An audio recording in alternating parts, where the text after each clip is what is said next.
فاستفتهم لربك البنات ولهم البنون ام خلقنا الملائكة اناثا وهم شاهدون الا انهم من افكهم ليقولون ولد الله وانهم لكاذبون اصطفى البنات على البنين ما لكم كيف تحكمون افلا تذكرون ام لکم سلطان مبین فأتوا بکتابکم ان کنتم صادقین وجعلوا بینہ وبین الجنۃ نسبا ولقد علمت الجنۃ انہم لمحضرون سبحان اللہ عما یصفون الا عباد اللہ المخلصین۔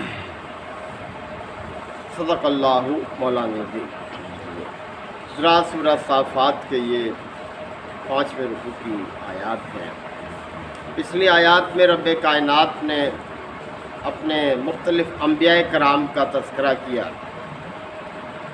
اس بات کی طرف توجہ دلانے کے لیے کہ مخالفین غور و فکر کریں کہ اللہ کے پیغمبر ہی ہر دور میں کامیاب ہوئے، ان کے پیروکار سرخرو ہوئے، اور مخالفت کرنے والے اپنے مقصد میں کبھی بھی کامیاب نہیں ہو سکے، انہیں ناکامی کا ہی سامنا کرنا پڑا، اور آخرت میں بھی ان کے لیے بڑی سزا ہے۔ حضرت نوح علیہ السلام سے اللہ تعالیٰ نے آغاز کیا اس تذکرے کا، اور پھر اس کے بعد حضرت ابراہیم علیہ السلام، حضرت اسحاق اور حضرت اسماعیل علیہ السلام، حضرت موسیٰ اور حضرت ہارون علیہ السلام، اور حضرت لوط، اور اس کے علاوہ حضرت الیاس، اور پھر آخر میں حضرت یونس علیہ السلام کا ذکر فرمایا۔ حضرت یونس علیہ السلام اس لحاظ سے ذرا مختلف ہیں کہ اللہ تعالیٰ نے جب انہیں عذاب کی خبر دی تو وہ اجازت ملنے سے پہلے ہی بستی کو چھوڑ کر چلے گئے تھے، اور پھر ایک کشتی میں سوار ہو کر چل پڑے کہ بس اس خیال سے کہ اب عذاب آنے ہی والا ہے۔ تو جب عذاب کے آثار نمایاں ہوئے تو قوم کے لوگ پریشان ہوئے، اور وہ حضرت یونس علیہ السلام کی تلاش میں نکلے، لیکن وہ جا چکے تھے۔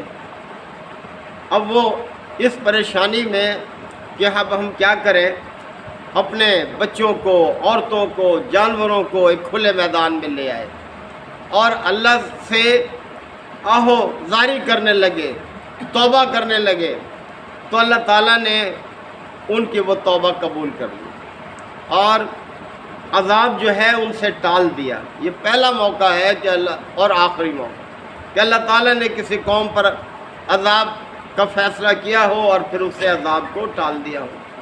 اس کی وجہ یہی تھی کہ حضرت یونس علیہ السلام اس خیال سے کہ بس عذاب آنے والا ہے، اللہ کی اجازت سے پہلے ہی جو ہے بستی کو چھوڑ کر چلے گئے اور ایک کشتی میں سوار ہو گئے۔ اللہ تعالیٰ نے ان کو احساس دلایا، دیکھیں کس طرح سے کہ جب کشتی غیر متوازن ہوئی تو قرا ڈالا گیا، ان کے نام ہی قرا نکل آیا، اور انہیں کشتی سے سمندر میں جو ہے وہ پھینک دیا گیا۔ ایک بڑی مچھلی نے ان کو نگل لیا اور وہ مچھلی کے پیٹ میں چلے گئے، اور وہاں جا کر وہ اپنے آپ کو پھر ملامت کرنے لگے کہ مجھ سے یہ زیادتی ہوئی، اور انہوں نے اپنے رب کو پھر پکارا اور یہ کہ اے میرے مالک، تو ہی سب کا معبود ہے، تیرے علاوہ کوئی معبود نہیں، تو ہی پاک ہے ہر خامی سے، ہر عیب سے، ہر طرح کی کجی سے تو پاک ہے، تیری ذات پاک ہے، اور میں ہی زیادتی کرنے والا ہوں، میں ہی ظلم کرنے والا ہوں۔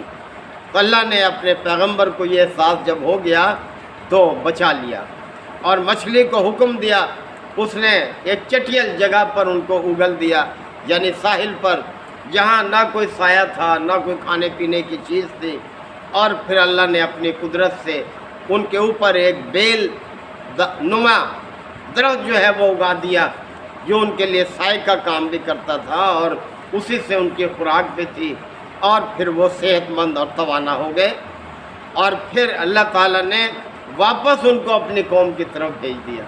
پھر وہ 1 لاکھ یا اس سے بھی زیادہ افراد کی طرف جو ہے آئے اور اللہ کا دین پہنچایا، لوگوں نے ایمان کا راستہ بھی اختیار کیا۔ یعنی کس طرح سے دیکھیں اللہ قدرت کا مالک ہے۔ یہ ساری چیزیں ان کو سمجھائی جا رہی ہیں جو مکہ میں یہ آیات نازل ہوئی تھی اور مخالفین اپنی مخالفت کر رہے تھے، ان کو احساس دلایا، اور سب پڑھنے والوں کو جو بھی بعد میں آئے۔ اب ایک اور خرابی کی طرف یہ، یعنی مشرکین مکہ جو تھے وہ فرشتوں کو اللہ کی بیٹیاں قرار دیتے تھے۔ یعنی کتنی بڑی زیادتی، اللہ کے ساتھ اولاد کو منسوب کرنا یہ بہت بڑا جھوٹ ہے، بہتان ہے یہ، اور اس اللہ پاک ہے اس چیز سے کہ اس کی کوئی اولاد ہو۔ اور پھر یہ کیا، تو اپنے لیے بیٹے پسند کرتے تھے، اللہ کے لیے بیٹیاں پسند۔ تو اللہ تعالیٰ نے یہاں اسی چیز کا تذکرہ فرمایا ہے کہ اللہ تعالیٰ کے ساتھ یہ جو چیزیں منسوب کرتے ہیں یہ سب غلط ہے، اللہ پاک ہے ان کمزوریوں سے۔ فاستفتہم، پس اے نبی صلی اللہ علیہ وسلم ذرا ان سے پوچھو، آل ربک البنات ولہم البنون، کہ یہ کیسے سوچ ہے ان کی کہ اللہ کے لیے تو ہوں بیٹیاں اور ان کے لیے ہوں بیٹے۔ ام خلقنا الملائکۃ اناثا وہم یشہدون، کیا جب ہم نے فرشتوں کو پیدا کیا تو کیا ہم نے ان کو عورتوں کے طور پر پیدا کیا؟ ہم شاہدون، اور یہ اس کے گواہ ہیں، یہ دیکھ رہے تھے آنکھوں سے، اس وقت موجود تھے جب اللہ نے فرشتوں کو پیدا کیا اور عورتوں کی شکل میں پیدا کیا۔ الا انہم من افکہم لیقولون، خبردار جو یہ کہتے ہیں جھوٹ گھڑتے ہیں، اپنی طرف سے یہ بات ہے ان کی، یعنی کوئی حقیقت نہیں ہے، بہتان ہے یہ جو کچھ کہتے ہیں۔ ولد اللہ، یہ کہ اللہ اولاد رکھتا ہے، یہ بات انتہائی لغو بات ہے، جھوٹی بات ہے۔ وَإِنَّهُمْ لَكَاذِبُونَ، اور یہ یقیناً جھوٹے ہیں اپنے اس دعوے میں، اس بیان میں کہ اللہ تعالیٰ جو ہے اولاد رکھتا ہے اور اس کی بیٹیاں ہیں یہ فرشتے۔ اصطفى البنات علی البنین، کیا اللہ نے بیٹوں پر بیٹیوں کو فوقیت دی ہے اپنے لیے، یعنی ان کو منتخب کیا ہے اپنے لیے؟ کیسے یہ بات کرتے ہیں؟ ما لکم، کیا ہو گیا ہے ان کو؟ کیف تحکمون، کیسے یہ حکم لگاتے ہیں، کیسے باتیں کرتے ہیں یہ؟ افلا تذکرون، کیا یہ سمجھتے نہیں، نصیحت نہیں پکڑتے؟ اللہ نے تو، اللہ کے ہر پیغمبر نے اس بات کو واضح کیا ہے کہ اللہ کی کوئی اولاد نہیں ہے، نہ اللہ کسی کی اولاد ہے، یعنی پھر بھی یہ کیسی باتیں بناتے ہیں؟ ام لکم سلطان مبین، یا ان کے پاس کوئی واضح سند موجود ہے، یعنی کسی پیغمبر نے ان کو یہ خبر دی ہو، اللہ نے اپنی کتاب میں کوئی ایسی بات نازل کی ہو، یا یہ گواہ ہو اس بات کے خود ان کے سامنے پیدا کیا ہو، تو کیسے یہ جھوٹی بات کرتے ہیں؟ فاتو بکتابکم ان کنتم صادقین، اللہ تعالیٰ نے فرمایا اگر تم اپنے اس دعوے میں سچے ہو کہ اللہ اولاد رکھتا ہے اور یہ فرشتے اس کی بیٹیاں ہیں، تو لاؤ کوئی اپنی وہ کتاب اور پیش کرو کوئی سند۔ تو ایسی کوئی کتاب اللہ نے نازل نہیں کی جس میں اس نے اپنے لیے اولاد جو ہے وہ بیان کی ہو، فرشتوں کو اپنی بیٹیاں قرار دیا ہو۔ وَجَعَلُوا بَيْنَهُ وَبَيْنَ الْجِنَّةِ نَسَبًا، اور انہوں نے اللہ اور فرشتوں کے درمیان نسب کا رشتہ قائم کر دیا، یعنی کس طرح سے دیکھیں ایک اولاد کی حیثیت سے پیش کر دیا۔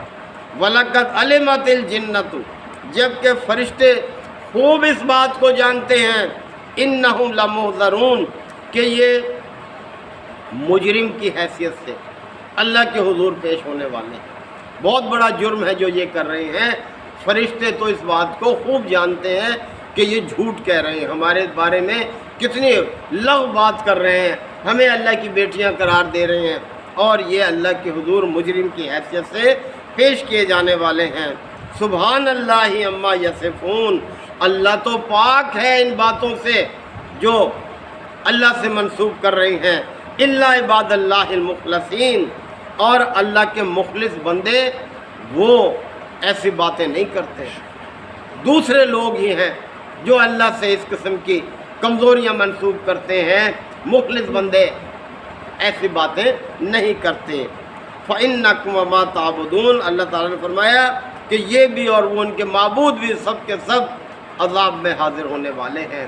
تو ایسی ناحق باتیں کرنے سے پرہیز کرنا چاہیے، یعنی وہ باتیں جو اللہ کے ساتھ اس کی کسی کمزوری کو ظاہر کرنے والی ہیں، جن کے بارے میں کوئی سند نہیں ہے، محتاط ہونا چاہیے۔ یہ بہت بڑا جرم ہے اللہ کے نزدیک۔ اللہ تعالیٰ آیات کو سمجھنے کے عمل کی توفیق عطا فرمائے۔ وآخر دعوانا الحمد للہ وکفیٰ وسلام علی عبادہ الذین اصطفیٰ۔